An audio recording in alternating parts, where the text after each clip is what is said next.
मेरा नाम आर्यन है।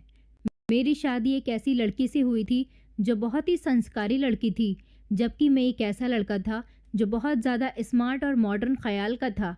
मैं कोई संस्कारी नहीं था और ना ही मैंने कभी संस्कार वाली बातों पर ध्यान दिया था। मैं तो हमेशा अपनी दुनिया में मगन रहता था। मेरी एक अलग ही दुनिया थी। दोस्तों के साथ घूमना फिरना, पार्टी करना, हमेशा नई नई लड़कियों के साथ डांस करना, उनके साथ अफेयर चलाना। मैं कभी भी किसी लड़की के साथ सीरियस नहीं हुआ था। किसी भी लड़की से मुझे ऐसा प्यार नहीं हुआ था जिससे प्यार करने के बाद मैं शादी के बारे में सोच सकूं। और शायद मुझे लड़कियां भी मेरे ही टाइप की मिलती थी। वो भी मेरे साथ फ्लर्ट करती थी।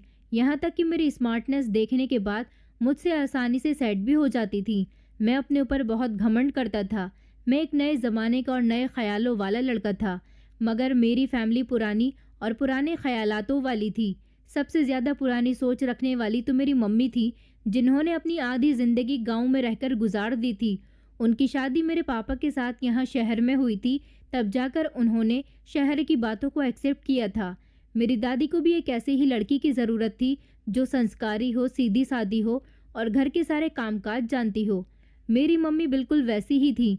अब मेरी मम्मी का ख्याल था कि उनकी होने वाली बहू भी ऐसी ही होनी चाहिए, जो बिल्कुल मासूम, संस्कारी और घरेलू हो, जो सिर्फ घर के काम जानती हो, पढ़ी लिखी हो मगर मॉडर्न ना हो, खूबसूरत हो मगर अपनी खूबसूरती दूसरों के सामने जाहिर न करती हो, घर के काम में माहिर हो मगर बाहर की बातों को ज़्यादा ना जानती हो, संस्कारी हो और संस्कार के हिसाब से ही चलने वाली लड़की हो। मेरी मम्मी मुझे बताती थी कि देखना, मैं तुम्हारे लिए ऐसे ही लड़की तलाश करूंगी जिसमें ऐसी सारी क्वालिटीज़ हों जैसी मेरी सोच है। मैं अपनी मम्मी की बात पर ज़ोर ज़ोर से हंसता था। अपनी मम्मी से कहता था कि जब दादी ऐसी क्वालिटी की लड़की पापा के लिए लाना चाहती थी तो वो पुराना दौर था, इसीलिए दादी को आप जैसी उस जमाने की लड़की आसानी से मिल गई थी। मगर अब नया ज़माना है। अब आपको ऐसी लड़की ढूंढने से भी नहीं मिलेगी और आप एक ही लड़की में जितने गुण देख रही हो, उनमें से एक भी गुण अगर आपको मिल जाए तो आप मेरा नाम बदल देना। मैंने अपनी मम्मी को ये बात बहुत कॉन्फिडेंस के साथ कही थी। मैंने कहा, मम्मी, अब ज़माना बहुत आगे बढ़ चुका है। अब आपको दूर दूर तक भी ऐसी लड़की नहीं मिलेगी जैसी लड़की आप सोचकर बैठी हुई हो। आजकल लड़कियां इतनी मॉडर्न हो गई हैं कि घर में भी मेकअप से ही रहती हैं, और अगर कोई लड़की बहन जी टाइप कपड़े पहन लेती है तो उसकी सब लोग इंसल्ट करने लगते हैं। आजकल पुराने ज़माने की लड़कियों का बिल्कुल भी क्रेज़ नहीं है। उन लड़कियों को लोग बेवकूफ़ बना देते हैं जो पुराने ज़माने की लड़कियों की तरह अपनी लाइफ को जी रही हैं। मेरी मम्मी कहने लगी, मुझे भगवान पर पूरा भरोसा है, मुझे मेरी बहू ऐसी ही मिलेगी जैसा मैंने सोच रखा है।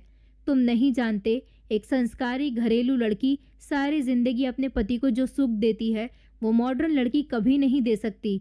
संस्कारी लड़की हमेशा अपने पति को अपना देवता समझती है, जबकि मॉडर्न लड़की अपने शौक पूरे करने के चक्कर में अपने पति और बच्चों पर कभी ध्यान ही नहीं देती।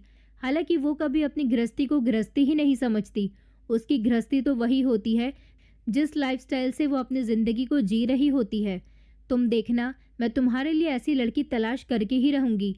भले ही मुझे तुम्हारे लिए ऐसी लड़की ढूंढने में समय लग जाए, मगर मैं इस घर में मॉडर्न लड़की को कभी बर्दाश्त नहीं कर सकती।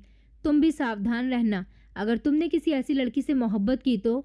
अपनी मम्मी की बात सुनकर मैं फिर से हंसने लगा था।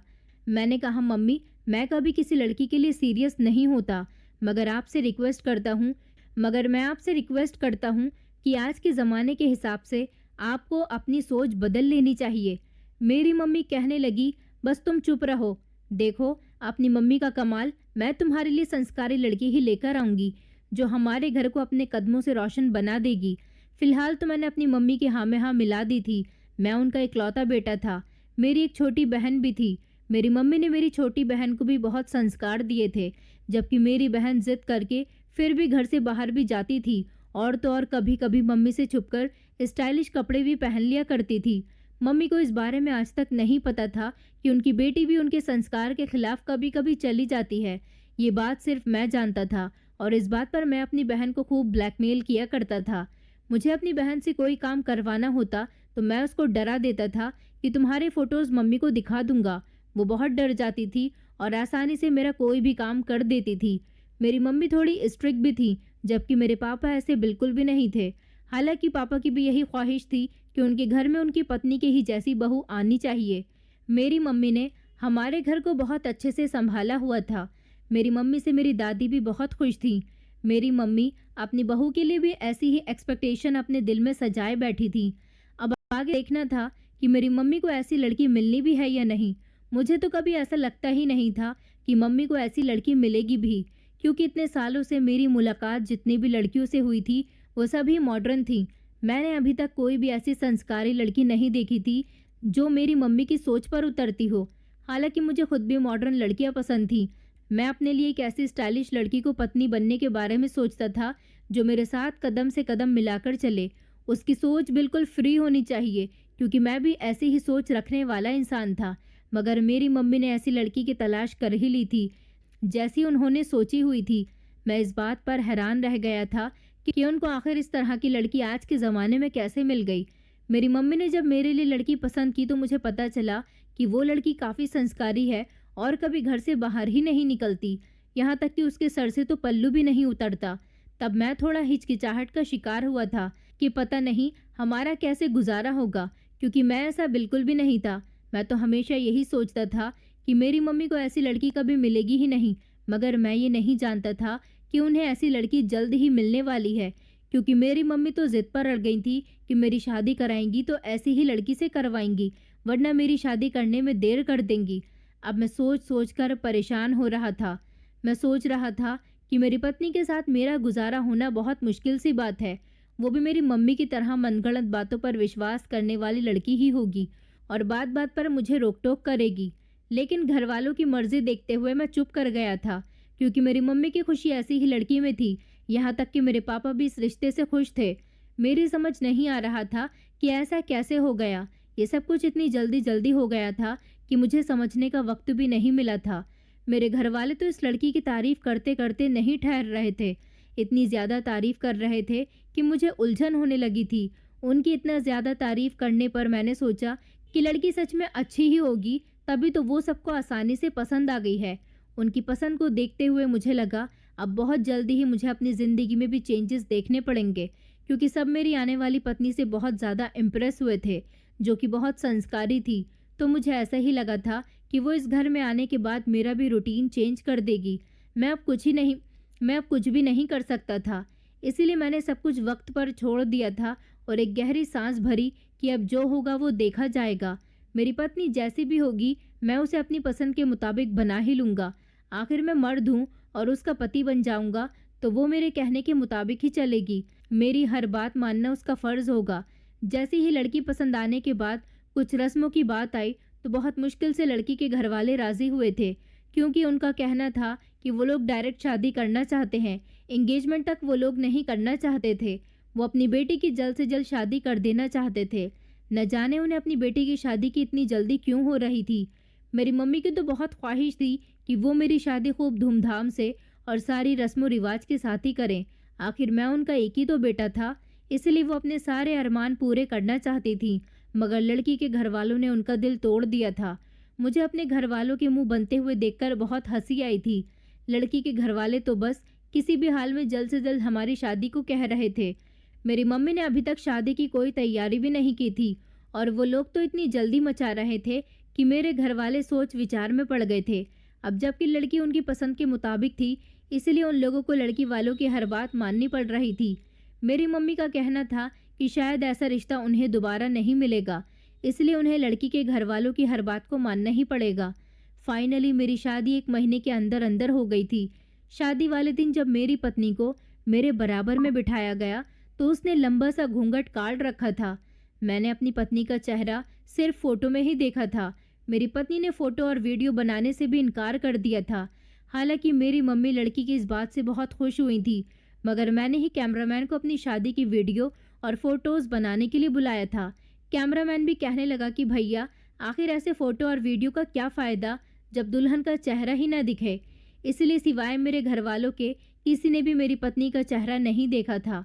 मेरे कुछ फ्रेंड्स भी थे जिनमें लड़के और लड़कियां दोनों ही शामिल थे। वो मेरी शादी पर आए हुए थे। मेरी पत्नी का ऐसा ढका हुआ चेहरा देखकर वो लोग भी मेरी बहुत मजाक बना रहे थे। कह रहे थे कि हमें तो उम्मीद ही नहीं थी कि तुम्हारी पत्नी इतनी ज़्यादा बहनजी टाइप की होगी। तुम्हारी पत्नी तो बहुत पुराने ख्यालों की है। तुम तो ऐसी लड़की को डिजर्व ही नहीं करते। मेरे दोस्त ये बात कहकर मेरी खूब मजाक बना रहे थे। मैंने बस बड़ी मुश्किल से अपने आप पर कंट्रोल किया था। वो लड़की पत्नी बनते ही मेरी जिंदगी में आ गई थी और मैं जो नई जिंदगी शुरू करने के लिए कुछ अरमान दिल में रखे हुआ था, वो सब धीरे धीरे खत्म होते गए थे। और फिर मैंने अपने दिल में जो बहुत बड़ी बड़ी प्लानिंग की हुई थी कि मैं अपनी पत्नी को बदल दूंगा और अपने हिसाब जैसा कर दूंगा, लेकिन मैं अब चुप करके उसकी जैसी ज़िंदगी जीने को एक्सेप्ट कर चुका था। बल्कि मेरी पत्नी ने थोड़ा बहुत तो मेरे कहने के मुताबिक खुद को चेंज कर ही लिया था। ऐसा नहीं था कि वो खूबसूरत नहीं थी, वो बहुत ज़्यादा खूबसूरत थी और मुझे तो वो फ़ोटो में देखकर ही पसंद आ गई थी। अपनी पत्नी के अंदर थोड़े चेंजेस आने पर मैं बेफिक्र हो गया था और ज़्यादा लोगों को बातें बनाने का मौका भी नहीं मिला था। बल्कि धीरे धीरे मैं अपनी पत्नी के संस्कारी होने पर गर्व महसूस करने लगा था, क्योंकि मेरी पत्नी मेरे घर वालों को भी बहुत खुश रख रही थी। मेरे घर में उसके आने से खुशहाली आ गई थी, क्योंकि जैसा मेरी मम्मी ने कहा था कि संस्कारी लड़की के कदम घर में रौनक कर देते हैं, उनकी कही गई ये बात बिल्कुल सच थी। मेरी पत्नी के आ जाने से घर में एक अजीब सी रौनक छाई हुई थी। वो हर सोमवार को व्रत रखती थी, हमेशा पूजा पाठ में लगी रहती थी और ज़्यादा किसी के सामने भी नहीं आती थी। घर वालों से भी हमेशा नज़र झुकाकर बात करती थी और सबका ही कहना मानती थी। घर के सारे कामकाज करती थी और यहाँ तक कि मेरे माता पिता की आज्ञा का पालन करती और उनकी बहुत सेवा करती थी। मेरी पत्नी के आ जाने से मेरी अच्छी जगह नौकरी भी लग गई थी और फिर मेरी दूसरे शहर में पोस्टिंग भी हो गई। पोस्टिंग हो जाने की वजह से मुझे एक रेंट पर फ्लैट भी लेना पड़ गया था।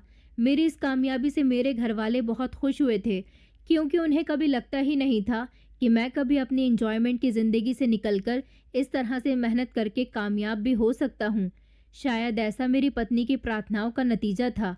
मेरे घर वालों को भी यही लगता था कि एक संस्कारी पत्नी मिल जाने की वजह से मैं इतना ज़्यादा कामयाब हो गया हूँ।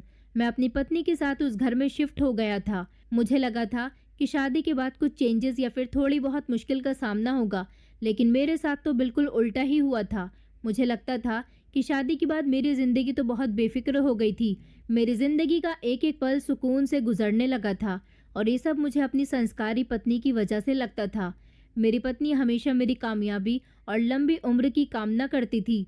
इतना ज़्यादा प्यार करती थी कि हमेशा मेरे लिए व्रत रखती थी और हर वो काम करती थी जो मुझे खुश रखे, जिससे मुझे यही लगता था कि मेरी पत्नी बहुत संस्कारी है, जो हमेशा भगवान की लीला में मगन रहती है। मैं जब भी घर से बाहर जाता तो वो मुझे प्रसाद ज़रूर खिलाती थी।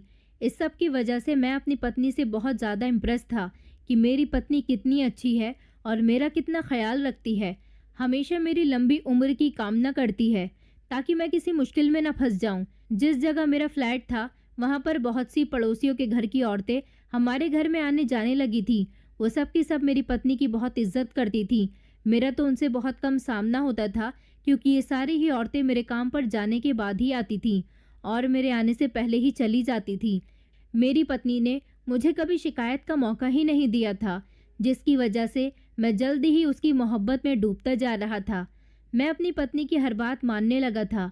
मेरी पत्नी खुद भी हमेशा साफ सुथरी रहती थी और घर को भी चमकाए रखती थी। उसने कभी मुझसे मेड रखने के लिए भी नहीं कहा था।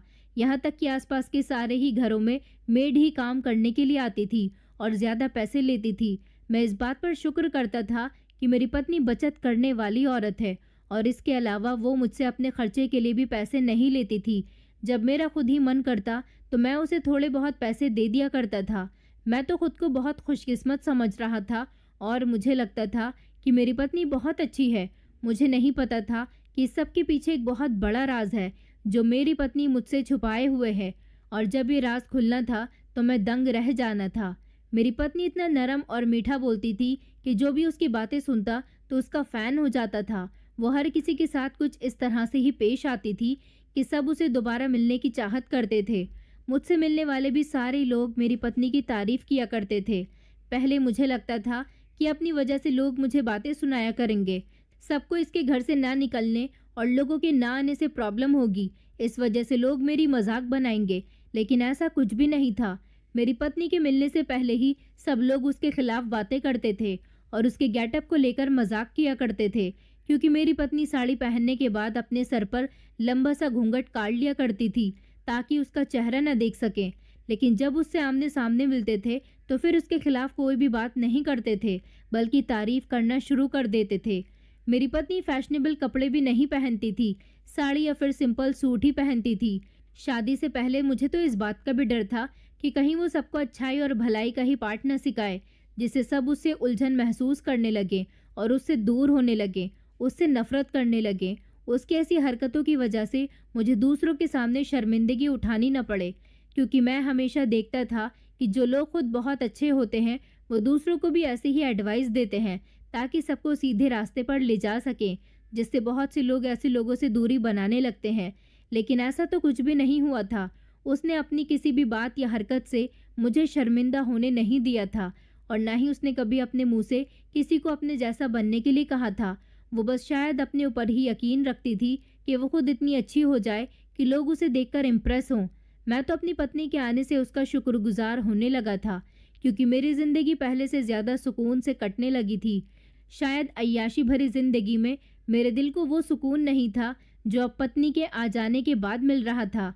जब कभी मुझे अपनी पत्नी के इतना अच्छा होने पर शक होने लगता तो मैं अलग अलग तरीक़ों से उसे आजमाने लगता था, लेकिन वो कभी भी मेरे सामने गलत साबित नहीं हुई थी, बल्कि उल्टा मैं ही उसके बारे में अपनी गलत सोच पर शर्मिंदा होने लगता था। क्योंकि वो मुझसे इतना प्यार करती थी, मेरा बहुत ख्याल रखती थी कि जैसे मैं कोई राजा हूँ। वो कहती थी कि मुझे मेरी माँ ने ऐसे ही संस्कार दिए हैं। मेरी माँ ने मुझे हमेशा सिखाया है कि पति की सेवा करना ही पत्नी का कर्तव्य है। पति पत्नी के लिए देवता समान होता है, इसलिए हमेशा उसकी सेवा करनी चाहिए। इसलिए वो अपनी पति की सेवा करने में कोई कमी करके पाप नहीं करना चाहती थी।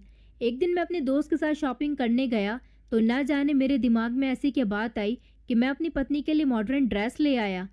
मेरे दिल में ये डर था कि कहीं मेरी पत्नी उन कपड़ों को पहनने से इनकार न कर दे, लेकिन जब मैंने अपनी पत्नी को वो कपड़े दिए तो उसने हैरान होने के बजाय खामोशी से वो कपड़े रख लिए। उसके ऐसे रिएक्ट करने से मेरा मुंह हैरानी से खुल गया था और इसी हैरानी से मैंने अपनी पत्नी से पूछ लिया कि क्या तुम सच में ये ड्रेस पहन लोगी?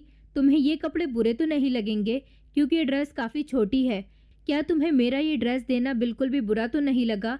तो आगे से मेरी पत्नी ने कहा कि मुझे कुछ भी बुरा नहीं लगा, बल्कि ये तो मेरे लिए बहुत खुशकिस्मती की बात है कि मेरा पति मेरे लिए गिफ्ट लेकर आया है।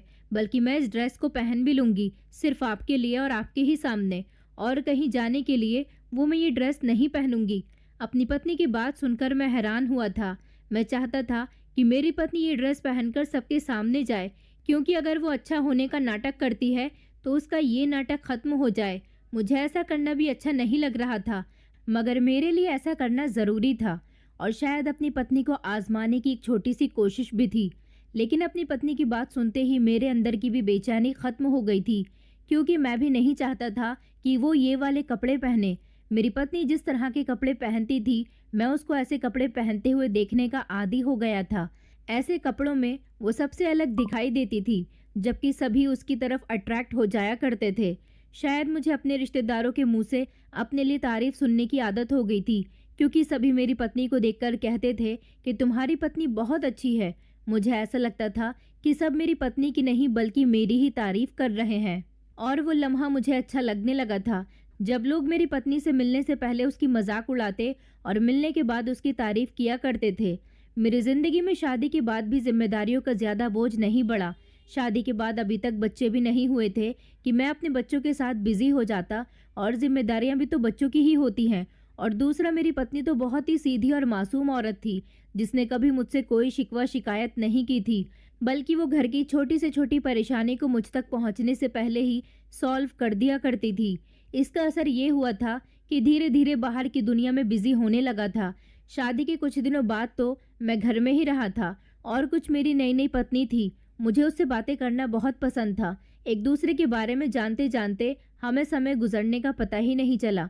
मगर फिर वक्त गुजरने के साथ साथ मैं जल्दी ही ज़िंदगी से बोर हो गया और दोबारा अपनी पुरानी ज़िंदगी में लौट आया था।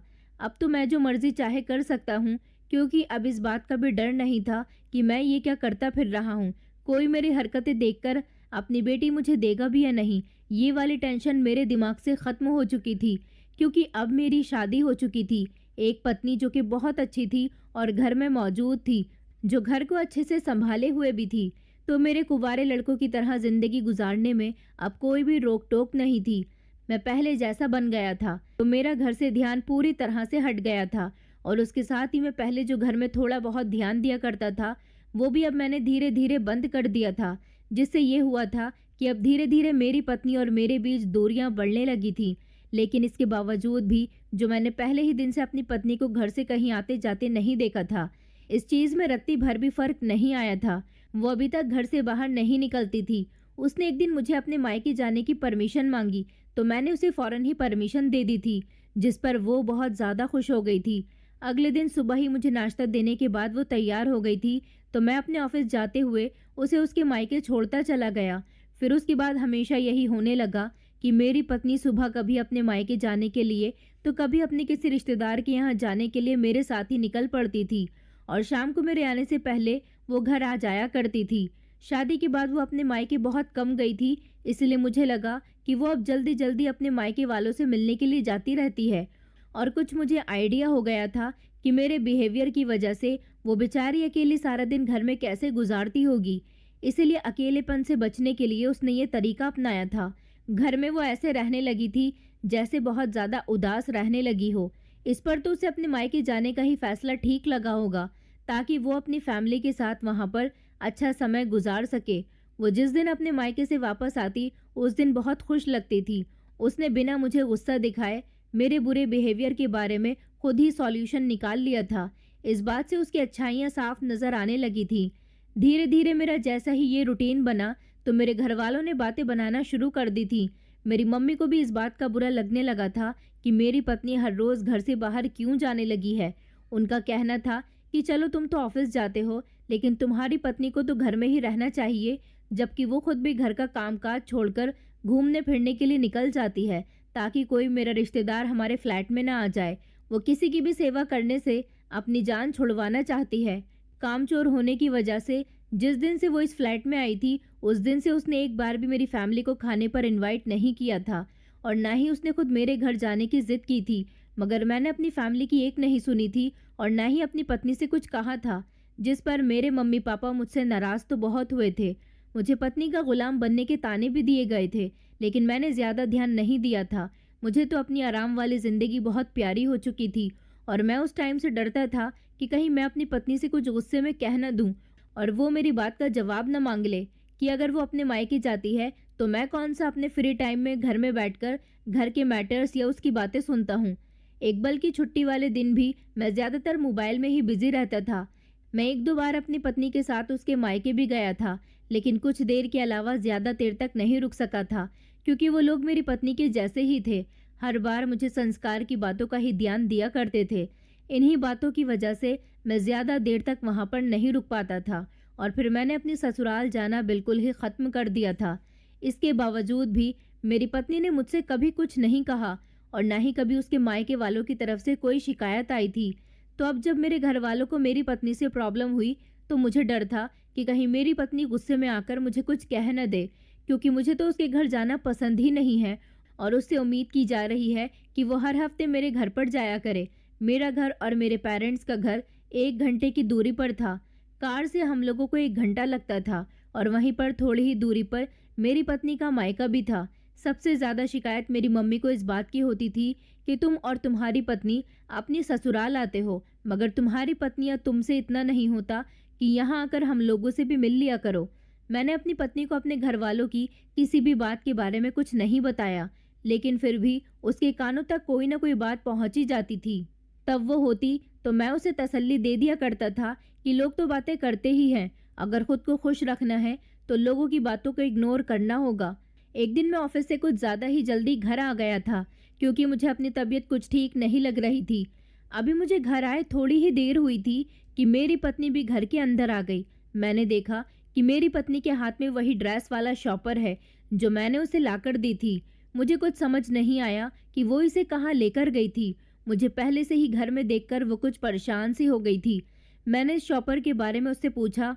पहले तो वो बहुत ज़्यादा घबरा गई, लेकिन फिर उसने कुछ देर के बाद कहा कि मेरी एक दोस्त को ऐसे कपड़े देखने थे, तो इसीलिए मैं ये कपड़े अपनी दोस्त को दिखाने के लिए उसके घर ले गई थी। उसकी बात सुनते ही मैंने एक गहरी सांस भरते हुए सर हिला दिया और आंखें बंद करके बिस्तर पर लेट गया था। मेरी कंडीशन देखने के बाद मेरी पत्नी बहुत परेशान हो गई थी और फिर उसने तब तक सांस नहीं लिया जब तक उसने मुझे पहले से बेहतर महसूस नहीं करा लिया। उसकी परेशानी देखकर मैं दिल ही दिल में शर्मिंदा हो रहा था। कुछ दिनों के बाद मेरी बहन की शादी की तैयारियां शुरू हो गईं, तो मेरी पत्नी ने मेरी बहन की शादी में मम्मी के साथ मिलकर खूब उनके काम में हाथ बटाए। वो कुछ दिनों के लिए मेरे घर चली गई थी और सारे काम को भी उसने अच्छी तरह से संभाल लिया था। कुछ दिनों पहले जो मेरी मम्मी मेरी पत्नी की बुराइयां कर रही थी, अब वो एक बार फिर से उसका सबसे आगे काम करने के अंदाज में उसकी तारीफें करते नहीं थक रही थी। एक फिर से सबसे अच्छी मेरी पत्नी ही नजर आ रही थी और शादी में भी सारे मेहमानों की जबान पर मेरी पत्नी का ही नाम था। ये सब देखकर मैं गर्व से फूला नहीं समा रहा था। सबसे ज्यादा शादी की तैयारियों का बोझ मेरी पत्नी ने ही उठाया हुआ था, क्योंकि वो हर काम में बिल्कुल परफेक्ट थी, काम करने में भी और हर एक को अच्छी एडवाइस देने में भी। मेरी बहन को भी हर काम अपनी भाभी की पसंद से ही चाहिए था। मैंने अपनी बहन की शादी पर अपने कुछ दोस्तों को भी इनवाइट किया था। मेरी शादी पर भी मेरे फ्रेंड्स आए थे, लेकिन मेरी पत्नी ने लंबा घूंघट किया हुआ था। वो इस वजह से उसका चेहरा नहीं देख पाए थे और शादी पर उन्होंने मेरी मजाक भी बहुत बनाई थी। लेकिन अब मेरी पत्नी अपने सर पर पल्लू रखती तो थी, मगर फंक्शंस में अपना चेहरा नहीं ढकती थी। मेरी पत्नी को देखकर मेरी शादी में आने वाले मेरे फ्रेंड्स बहुत ज़्यादा हैरान हुए थे, जिस पर मैं उनके एक्सप्रेशन से कुछ घबरा सा गया था। मेरी पत्नी उनसे बहुत अच्छे तरीके से मिली थी, अब जिसकी वजह से मेरे दोस्त और ज़्यादा हैरान हो गए थे। मुझे बार बार अपने फ्रेंड्स को ऐसा देखकर हंसी आ रही थी। मैं फिर से अपनी ज़िंदगी में खुश रहने लगा था। मेरी बहन की शादी ख़त्म होते ही मैं और मेरी पत्नी, जो अपनी फैमिली के साथ रह रहे थे, एक बार फिर से अपने घर में वापस आ गए थे और यहाँ आते ही फिर से वही पुराने रूटीन के हिसाब से ज़िंदगी शुरू हो गई थी। मेरी पत्नी मेरी बहन की शादी के दिनों में बिल्कुल भी अपने मायके नहीं गई थी, जिसकी वजह से वो घर आते ही अपने मायके जाने की तैयारियों में लग गई थी और मैं चाहते हुए भी उसे रोक नहीं सका था। मेरी तबीयत ठीक नहीं थी, मैं चाहता था कि वो रुक जाए, लेकिन मैं उसे कुछ कह नहीं सका था। उस दिन मायके जाने के बाद से मेरी पत्नी ने अपने मायके जाना बहुत कम कर दिया था, जिससे मुझे लगा कि शायद अब वो खुद को घर में रहने का आदी कर रही है। एक दिन मैं घर आया तो मैंने अपनी पत्नी को बताया कि मेरे फ्रेंड्स ने एक बहुत बड़ी पार्टी रखी है, तो मैं कल ऑफिस से घर नहीं आऊँगा, डायरेक्ट अपने फ्रेंड्स के पास जाऊँगा। मेरे मुंह से पार्टी की बात सुनकर मेरी पत्नी बहुत ज़्यादा परेशान हो गई थी, जबकि मुझे उसकी परेशानी की वजह समझ नहीं आई थी, मगर मैं उससे कुछ पूछे भी नहीं अपनी खुशी में बिजी हो गया था। मैंने उसे इग्नोर कर दिया था और सोचा कि शायद वो जानती होगी कि जब इस तरह जवान लड़के पार्टी करते हैं तो अपनी हद से आगे बढ़ जाते हैं। अगले दिन मैं खुशी खुशी तैयार होकर ऑफिस जाने के लिए निकल गया था। मैं ऑफिस से 7 बजे आ जाता था और फिर आज तो मैं डायरेक्ट ही वहाँ से अपने दोस्तों के पास जाने वाला था। 7 बजते ही मैं अपने दोस्तों के पास चला गया था। वहाँ पहुँचते ही मेरे फ्रेंड्स ने मेरा बहुत अच्छा वेलकम किया था। पार्टी में मेरे फ्रेंड्स ने खुश रहने वाली हर चीज़ का बंदोबस्त किया हुआ था और मैं भरपूर तरीके से पार्टी को एंजॉय कर रहा था। तभी मेरे कानों में कुछ ऐसी बातें पड़ने लगी जिन्हें सुनकर मेरा दिमाग पागल होने लगा था। पार्टी में आए हुए मेरे फ्रेंड ने मुझे बताया कि आज हम तुम्हारे सामने एक बहुत बड़ी सच्चाई खोलकर रखना चाहते हैं। मैं अपने दोस्त की बात समझ नहीं सका था कि वो आखिर मुझसे क्या कहना चाह रहा है।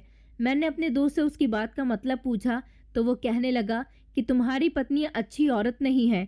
तुम्हारी शादी पर तो हमने तुम्हारी पत्नी का चेहरा नहीं देखा था, इसलिए हम उसे पहचान नहीं पाए थे, लेकिन अब जब हमने तुम्हारी पत्नी का चेहरा देख लिया है तो हम तुम्हें उसकी सच्चाई से आगाह कर देना चाहते हैं।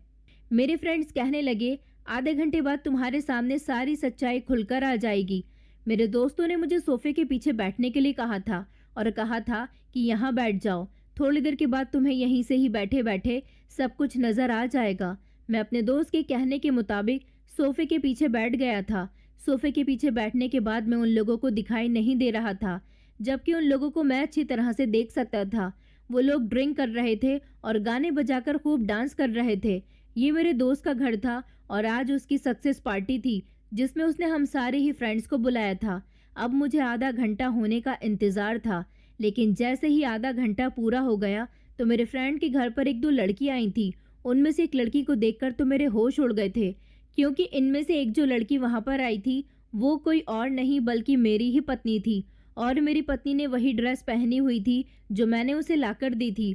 उसके साथ जो लड़की आई थी वो और मेरी पत्नी दोनों ही वहाँ आकर मेरे दोस्तों के गले लगने लगी और फिर पार्टी को एंजॉय करके वहाँ डांस करने लगी। मेरे एक दोस्त ने कहा कि हमने तुम्हें लेट आने के पैसे नहीं दिए हैं, आज तुम बहुत देर से आई हो। तो वो कहने लगी कि आ गई हूँ, मगर तुम लोगों को मज़े खूब दिलाऊंगी। ये सब देखकर तो मेरा खून खौल रहा था। आज मैंने पहली बार अपनी पत्नी को ऐसी कंडीशन में देखा था। मेरी पत्नी ने ड्रिंक करना भी शुरू कर दिया था और वो एक अजीब सी कंडीशन में डांस कर रही थी। इसका मतलब ये था कि मेरे दोस्त मेरी पत्नी को पहले से जानते थे और वो मुझे उसकी यही सच्चाई दिखाना चाह रहे थे कि वो कोई शरीफ और संस्कारी लड़की नहीं है, बल्कि एक बार डांसर है। मेरे दोस्तों ने मुझे बताया था कि उन्होंने 2 बार डांसर लड़कियों को बुलाया है जो कि अक्सर बार में डांस करती हैं और मर्दों का मन खूब लुभाती हैं। मेरा मन तो कर रहा था कि इस धोखाधड़ी पर अपनी पत्नी से बहुत बड़ा बदला लूं। मैं भले ही कितना बिगड़ा हुआ था, मगर मैं जैसा भी था ऐसा सबके सामने था। मैंने शरीफ होने का कभी कोई नाटक नहीं किया था। मुझसे अपनी पत्नी की ये बगैरती बर्दाश्त नहीं हो रही थी कि वो मेरे ही दोस्तों के साथ डांस कर रही थी। मुझसे रहा नहीं गया और मैं सोफे के पीछे से उठकर निकल आया और जाते ही अपनी पत्नी का हाथ पकड़कर उसके गाल पर एक जोरदार थप्पड़ मार दिया। मेरी पत्नी, जो कि डांस कर रही थी, अपने गाल पर एकदम थप्पड़ पड़ जाने से और एकदम मुझे अपने सामने देखने से वो पूरी तरह से घबरा गई थी। मैंने अपनी पत्नी से कहा, तो ये है मेरी संस्कारी पत्नी जो आज मेरे ही दोस्तों के साथ डांस कर रही है और तो और ड्रिंक भी कर रही है। मेरा दोस्त कहने लगा, हम तो इसे जानते हैं और हमें ये भी पता है कि सब लोग तुम्हारी पत्नी की बहुत तारीफ करते हैं, वो बहुत ज़्यादा संस्कारी है। हमें लगता था कि तुम हमारी बात पर यकीन नहीं करोगे, इसलिए हमने ये पार्टी अरेंज की और यहाँ पर तुम्हें इनवाइट किया और इन लड़कियों को भी बुलाया ताकि तुम अपनी पत्नी की सच्चाई अपनी आंखों से देख सको। देख लो कि ये कोई संस्कारी लड़की नहीं है, बल्कि एक बार डांसर है। मेरी पत्नी की आंखों में आंसू आ रहे थे। मैंने दहाड़ कर अपनी पत्नी से कहा कि तुमने संस्कारी होने का नाटक क्यों किया। फिर उसने रोते हुए मुझे अपनी एक ऐसी कहानी सुनाई जिसे सुनकर मैं दंग रह गया था। मेरी पत्नी कहने लगी, बचपन से ही मुझे मेरे माता पिता ने बहुत रोक टोक में रखा था, मगर मैं एक आज़ाद ख्याल की लड़की थी। मेरे 2 रूप हैं। मैं कॉलेज जाने के बहाने से डांस करती थी, लोगों को अपना टैलेंट दिखाना चाहती थी, मगर मेरे घर में सारे संस्कारी लोग हैं, इसलिए वो मेरे डांस करने पर सख्त खिलाफ थे। किसी ने भी मुझे डांस करने की परमिशन नहीं दी, तो मैंने एक बार में डांस करना शुरू कर दिया। इस तरह लोग मेरे डांस के दीवाने होने लगे। लड़के भी मेरे करीब आने लगे, मगर मैं तो एक खुले मिजाज की लड़की थी। मुझे लड़कों का करीब आना, छोटे छोटे कपड़े पहनना बहुत पसंद था। मैं घर वालों के सामने संस्कारी बनकर रहती थी, जबकि रात होने पर खामोशी से अपने घर से निकलकर मैं एक बार में डांस करने के लिए जाती थी। मेरे इस राज के बारे में कोई नहीं जानता था कि मैं रात के अंधेरे में खामोशी से घर से निकल जाती हूँ। एक दिन मेरी ये सच्चाई मेरी फैमिली के सामने खुलकर आ गई तो उन लोगों ने जल्द से जल्द मेरी शादी करने का फैसला कर लिया था। उन्हें लगा था कि मेरी शादी हो जाने के बाद मैं ऐसा कुछ नहीं करूँगी। इस तरह जल्दबाजी में मेरी शादी आपके साथ हो गई। मैंने आपके घर वालों का भी अपनी संस्कारी होने से दिल जीत लिया था। फिर धीरे धीरे आप भी मेरे दीवाने हो गए थे, लेकिन जब मैंने देखा कि आपका तो घर से ध्यान उठता जा रहा है, मैंने अपने काम को अंजाम देना शुरू कर दिया। ये लड़की मेरी दोस्त है, हम दोनों मिलकर ये काम करते हैं। इस शहर में आने के बाद मेरा काम और ज़्यादा आसान हो गया था, क्योंकि यहाँ पर मुझे देखने वाला कोई नहीं था। इसलिए मैं आपके ऑफिस जाने के बाद बार में जाने लगी थी। मैं आपसे झूठ बोलती थी कि मैं अपने मायके जा रही हूँ। आप मुझे मायके छोड़कर आते तो मैं वहाँ से अपनी दोस्त के साथ दोबारा से यहाँ आ जाती और बार में डांस करती थी।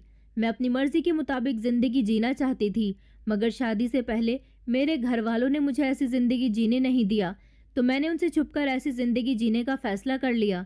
फिर धीरे धीरे मैंने देखा कि लोग मेरे दोनों रूप के दीवाने हो रहे हैं, तो मैंने आपके घर में आकर भी ड्रामा शुरू कर दिया। मुझे माफ़ कर दीजिए, मैंने आपको धोखे में रखा, मगर आज आपके सामने मेरी सच्चाई खुलकर आ ही गई है, तो मैं आपसे कहना चाहती हूँ कि मैं आपके साथ घर में बंद रहकर नहीं जी सकती। मैंने जितनी एक्टिंग करनी थी कर ली, बस अब मैं और नहीं कर सकती। मैं अपनी मर्जी के मुताबिक अपनी ज़िंदगी जीना चाहती हूँ। आप चाहो तो मुझे डिवोर्स दे सकते हो। मैं अब अपनी पत्नी को छोड़ नहीं सकता था, क्योंकि मैं उस ज़िंदगी का आदी हो गया था। उसकी बात सुनकर मैं हैरान तो बहुत हुआ था, इसलिए कुछ टाइम मुझे नॉर्मल होने में लग जाना था। मैंने थोड़ी देर के बाद अपने दिमाग से सारी बातों को निकालते हुए सोचा कि मेरी पत्नी की हकीकत मेरे साथ साथ मेरे दोस्तों के सामने भी खुल गई। वो अपनी ज़िंदगी आज़ादी से जीना चाहती है, तो मुझे उसको छोड़ ही देना चाहिए।